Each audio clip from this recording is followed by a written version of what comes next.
अस्सलामुअलैकुम वरहमतुल्लाहि वबरकातुहू। And hello everyone, कैसे हो आप सब। उम्मीद है आप सब खैरियत से होंगे। ईद उल अज़हा मुबारक हो। आप सभी को ईद खैर मुबारक हो। आपको आपकी पूरी फैमिली को आलम फैमिली की तरफ से ईद खैर मुबारक हो। और यहाँ पे मैं बेडशीट लगा रही हूँ। ये बेडशीट ना मेरी फेवरेट बेडशीट है। मैं इसको बहुत संभाल कर रखती हूँ। तो फाइनली बिस्तर लग गया था और उसके बाद में मैं डेकोरेटिंग लाइट ढूंढ रही हूँ और मुझे याद नहीं रहता मैं चीज़ कहाँ रखती हूँ, कहाँ ढूंढती हूँ। इस बैग में नहीं मिला, ब्लू वाले बैग में रखी थी, मिल गया। तो यहाँ पे मैंने डेकोरेटिंग लाइट को लगा दिया है।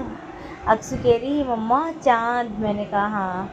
तो जो छोटा वाला स्टार था पता नहीं क्यों नहीं जल रहा था, बड़ा वाला स्टार जल रहा था। वैसे लाइट पता नहीं कैसे ख़राब हो गई, मुझे कुछ समझ में नहीं आया, रखे रखे लाइट कैसे ख़राब हो गई। और थोड़ा सा करंट भी मार रहा था, तार कहीं से कटा हुआ है। और उसके बाद में मैंने दूसरा काम ये किया कि सारे कपड़े जो बच्चों के थे और शौहर जी के थे उन सब चीज़ को अलग अलग करके एक जगह पे लगा दिया, ताकि इससे क्या होता है ना कि जब मैं अपने काम में लगी रहूँगी तो वो लोग को अपना अपना सामान ईज़िली मिल जाएगा। नहीं तो एक बार किचन से भाग कर आओ कपड़े देने, फिर उसके बाद किचन में जाओ, तो ऐसे क्या होता है, बहुत भागम भागी हो जाती है। मैं हर साल ईद हो या बकरा ईद हो या मेरे घर में कोई फंक्शन हो, मैं एक दिन पहले ही सारी चीज़ को ऑर्गेनाइज़ करके सेट कर देती हूँ, बस ताकि टाइम से सबको मिल जाए वो चीज़। तो यहाँ पे अक्सों के चूड़ी है और ये सैंडल मैंने पिछले साल ईद में लेके आई थी। अभी तक ये सैंडल रखी थी और ये सैंडल कई बार मैंने इसको दिया यूज़ करने के लिए, लेकिन ये यूज़ नहीं की। इस बार देखो पहनती है कि नहीं।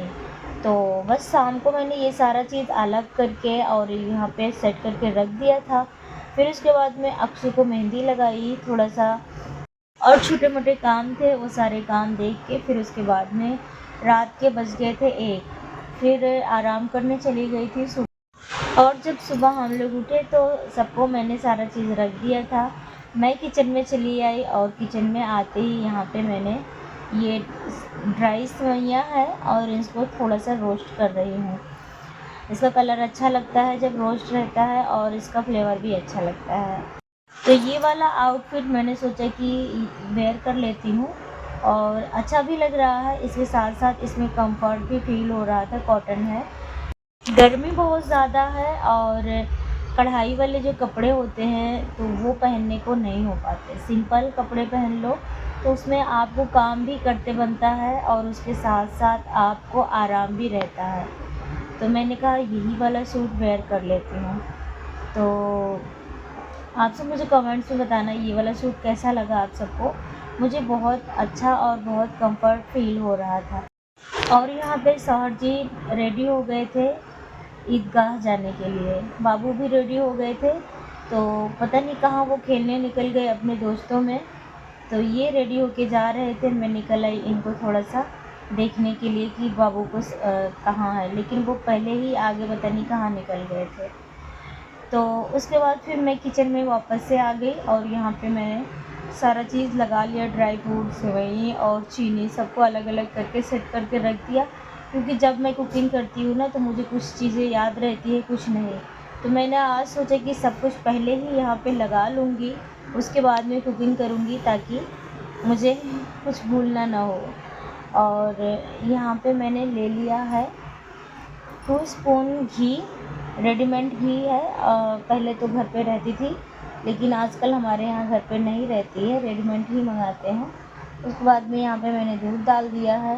दूध को मैंने पहले ही गर्म कर लिया था। अच्छा हाँ, जब कभी भी आप सेवइयाँ बनाओ ना तो दूध के साथ चीनी कभी मत डालो। दूध बॉयल हो जाए उसके बाद ही चीनी डालो, क्योंकि दूध फिर फटने का डर रहता है अगर दूध और चीनी साथ में डालते हो। बहुत सारे लोग ऐसे डालते हैं, पहले मैं भी ऐसी मिस्टेक कर दिया करती थी। दूध डालती थी उसके बाद तुरंत शक्कर डाल देती थी और जैसे ही शक्कर डालती थी ना तो दूध फट जाता था और वो फिर थक्के बन जाते थे। लेकिन अब ऐसा नहीं करती हूँ। जब भी मुझे यूज़ करना होता है, जब दूध खूब अच्छे से बॉयल हो जाता है और उसके बाद में लास्ट में थोड़ा थोड़ा करके शक्कर डालती हूँ।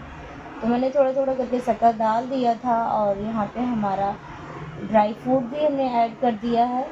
यहाँ पे मैंने दूध वाली सेवई बना रही हूँ, दूध वाली पतली वाली, क्योंकि आज मैंने ना कीमामी सेवइयाँ नहीं बनाई है। बकरा ईद में हमारे यहाँ कीमामी सेवइयाँ नहीं बनती है, ज़्यादा फोकस लोगों को कुर्बानी पे होता है, सेवइयों पे नहीं।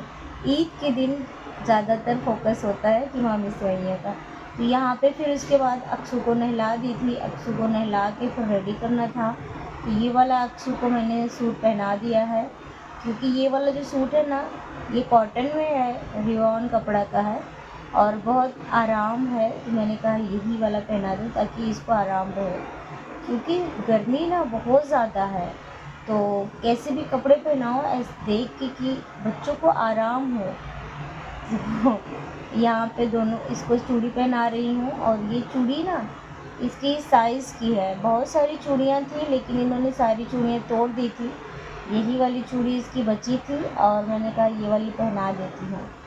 तो यहाँ पे अक्षु अभी 2 ही 4 घंटा पहनेगी, लेकिन अभी इसको एक्साइटमेंट है कि हमें कहीं जाना है, हम मम्मा कहीं लेके जाएंगी। तो इसलिए यहाँ पे तस्मिया के पास चूड़ी नहीं थी, उसकी सारी चूड़ी टूट गई थी। तो जैसे ही अक्षु के हाथ में चूड़ी देखी ना, तो उसका मन थोड़ा सा गिर गया और वो उदास हो गई। फिर मुझे अचानक याद आया कि अक्षु की 2-3 चूड़ियाँ ऐसी है जो थोड़ा बड़ी है और अक्षु ने पहनी भी नहीं है। तो मैंने सोचा कि अक्षु को पहना के फिर तस्मिया को पहना दूँगी।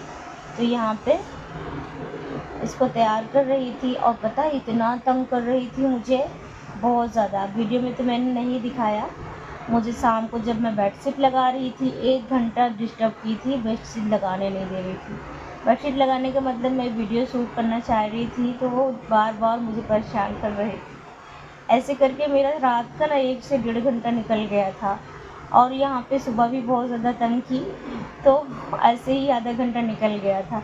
फिर किसी तरह रेडी होने के लिए बैठ गई और इसको फिर ये हो गया कि अब हम कहीं जाने वाले हैं, मम्मा कहीं लेके जाएंगी। तो इसलिए अब यहाँ पे शांति से बैठ गई है और रेडी हो रही है। उसके बाद में अक्षु को रेडी कर दिया था। फिर तस्मिया का चेहरा लगता हुआ था, मैंने कहा नहीं इसको भी खुश कर दूँ थोड़ा सा। फिर मैंने जो चूड़ी अक्षु के लिए रखी थी वही चूड़ी निकाली, अक्षु को तस्मिया को पहनाई। तो तस्मिया का जो चेहरा था ना, वो खुशी से हो गया, मतलब खुश हो गए। बच्चों को होता है एक दूसरे का सामान देख के ना बच्चे उदास हो जाते हैं। इसीलिए जब आप अपने बच्चों को कुछ पहनाएं तो दूसरे के बच्चों के लिए दुआ ज़रूर करें घड़ी। तो यहाँ पे थोड़ा सा पाउडर लगा रही थी और ये इसका हेयर बैंड बहुत प्यारा लग रहा था। वैसे तो अक्षु के कपड़े में मैच कर रहा है, तो ये तस्मिया का हेयर बैंड अच्छा लग रहा था। अक्षु ने बोला कि मुझे दे दो, जिद कर रही थी बार बार। फिर उसको हम और तस्मिया ने कहा कि चलो तुम्हारे लिए ऐसे ही कलर का हेयर बैंड लेके आएंगे। तो फिर वो खुश हो गई कि अब हम चल रहे हैं अप्पी के कलर का हेयर बैंड लेके आने के लिए। इसका हेयर बैंड ना थोड़ा डिज़ाइन में भी लटकन वगैरह लगा था, तो उसको बहुत प्यारा लग रहा था। फिर इसका तो सिंपल सा था, तो ये बार बार अपने अप्पी का हेयर बैंड ले रही थी। फिर किसी तरह मान गई थी कि अब हम जा रहे हैं हेयर बैंड लेने। और यहाँ पे अम्मी आ गई थी, अम्मी जा रही थी चचा के घर पे। मैंने कहा पहले आप हमसे गले मिल लीजिए, उसके बाद में जाइए। बकरा ईद का जो पहला दिन होता है ना, वो हम सब का चचा के घर पे होता है। हमारे जो चचा ससुर जी हैं ना, वहाँ सारे चचा के घर से, बड़े अब्बू के घर से हम लोग को दावत मिली रहती है। तो पहले दिन हम सब वहीं पे रहते हैं, वहीं पे जो भी कुकिंग वगैरह करना होगा साथ में मिलकर सब लोग कुकिंग करेंगे और वहीं पे हम सब मिलकर खाना पानी खाएंगे। उसके बाद में फिर अपने अपने घर जाएंगे। ईद हो या बकरा ईद हो, परिवार के साथ मिलकर बहुत ही मज़ा आता है, बहुत अच्छा लगता है त्यौहार को मनाने में। वो खुशियाँ अलग ही होती है, वो फीलिंग अलग होती है जब पूरे परिवार में आप मिलकर कोई त्यौहार या कोई शादी सेलिब्रेट करते हो, बहुत अच्छा लगता है। तो पहले हमारा पूरा परिवार हमारे इस घर पे ही सब लोग रहते थे। तो अभी ज़्यादा दिन नहीं हुआ है, 5 से 6 साल हुआ है, सब लोग अपना अपना घर बना लिए और अपने अपने घर शिफ्ट हो गए हैं। पहले क्या था, सारे लोग एक ही घर में रहते थे, बहुत बहुत सारा पकवान बनता था और सब मिलकर बनाते थे, बड़ा अच्छा लगता था। लेकिन अब कई घर हो गए हैं, अब अलग खुशियाँ हो गई है कई घर जाने की। तो यहाँ पे चच्ची ने गोश्त चढ़ाया था और मटन का कलेजी बन गई थी। कलेजी और रोटी का हम सब ने नाश्ता कर लिया था। ये दोपहर के खाने की तैयारी चल रही थी। धीरे धीरे गेस्ट भी आते जा रहे हैं और धीरे धीरे अपना नाश्ता भी करते जा रहे हैं। यहाँ पे दोपहर की तैयारी भी चल रही है और इंशाल्लाह भी कुछ ही देर में मटन भी रेडी हो जाएगा और दोपहर के खाने भी तैयार हो जाएंगे। तो इस दिन की फीलिंग जो होती है वो अलग होती है। तो फाइनली यहाँ पे दोपहर का खाना रेडी हो गया है। खाना रेडी हो गया था और सब ने खाना वगैरह खा लिया था। उसके बाद हम सब आ गए थे अपने घर पे। तो यहाँ पे मैंने सेवइयाँ निकाली, तो सेवइयाँ टेस्ट करने के लिए कि कैसी बनी है। उसके बाद में यहाँ पे मैं वीडियो को एंड करती हूँ। फिर मिलूँगी आप सबके साथ किसी न्यू वीडियो में न्यू कंटेंट के साथ। तब तक के लिए अपना ख्याल रखें।